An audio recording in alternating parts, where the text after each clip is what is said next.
আসসালামু আলাইকুম প্রিয় খামারি ভাইরা, আশা করি সবাই ভালো আছেন এবং সুস্থ আছেন। তো আপনারা দেখতে পাচ্ছেন এটা হচ্ছে টাইগার মুরগির প্যারেন্টস। যদি আপনারা টাইগার মুরগি সুন্দরভাবে খামার করতেছেন, এরকম প্যারেন্টস আপনারা করতে পারেন। আসলে ভাই সাফল্য একবারে আসে না, সফলতা একবারে ধরা দেয় না। পরিশ্রম করতে পারলে সফলতা আসবে ইনশাল্লাহ। তো দেখতে পাচ্ছেন এগুলো হচ্ছে টাইগার মুরগির ছোট বাচ্চা,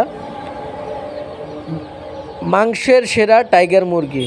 তো টাইগার মুরগি আসলে আমি আপনাদেরকে বোঝাইতে পারি না, প্রতি ভিডিওই আমি বলি টাইগার মুরগি মূলত হচ্ছে যে মুরগিগুলা অল্প দিনে দ্রুত কেজি হয়, এটাকেই বলে টাইগার মুরগি। এই মুরগিটা 40-42 দিনে কেজি হবে আপনার, এটাই হচ্ছে টাইগার মুরগি। আপনারা দেখতে পাচ্ছেন এটা হচ্ছে টাইগার মুরগি, একদিন বয়সী বাচ্চা। আপনারা ভিডিওর আগে দেখলেন টাইগার মুরগির প্যারেন্টস। তো আপনারা যদি পরিশ্রম করেন তো আপনারা ওই রকম 4 কেজি, 4.5 কেজি, 5 কেজি একটা মোরগ ওয়েট করতে পারবেন, ওই রকম ওজনের বাচ্চা করতে পারবেন।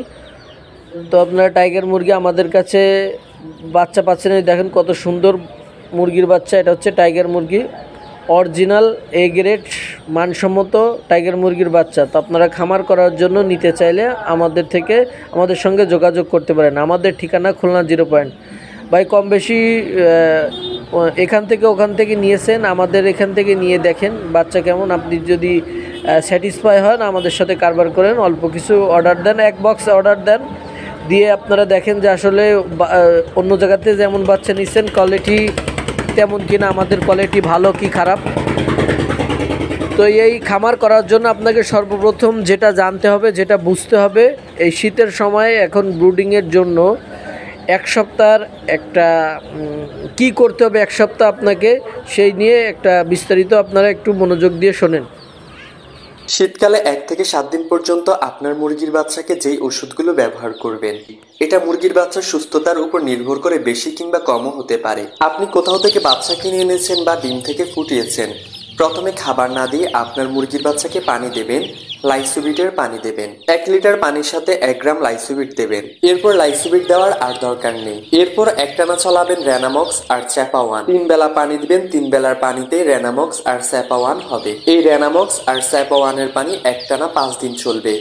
আপনার মুরগির বাচ্চা যদি দুর্বল থাকে তাহলে মাঝে মধ্যে এই রেনামক্স আর চ্যাপাওয়ান পানির সাথে আপনি লাইসোবিট ওষুধটি যুক্ত করতে পারেন। 5 দিন শেষে আপনি 6 দিনের মাথায় সকালে ব্যবহার করবেন সাদা পানি, দুপুরে দিবেন AD3 পানি, আর রাতে আপনার মুরগির বাচ্চাকে ভ্যাকসিন করে নেবেন। ভ্যাকসিন শেষে আবার AD3 পানি দেবেন। 7 দিনের দিন সম্পূর্ণ সাদা পানি দেবেন। আর অবশ্যই 1 থেকে 7 দিন পর্যন্ত লাল লাইটের তাপ অ্যাকুরেট হতে হবে। আশা করি আপনারা 1 সপ্তাহ কিভাবে বাচ্চা বোর্ডিং থেকে কি মেডিসিন ব্যবহার করতে হবে এটা বুঝতে পারছেন। তো আপনাদের যাদের যে কোনো বাচ্চা লাগলে আমাদের সঙ্গে যোগাযোগ করতে পারেন। ভিডিওর সঙ্গে থাকার জন্য ধন্যবাদ। আসসালামু আলাইকুম।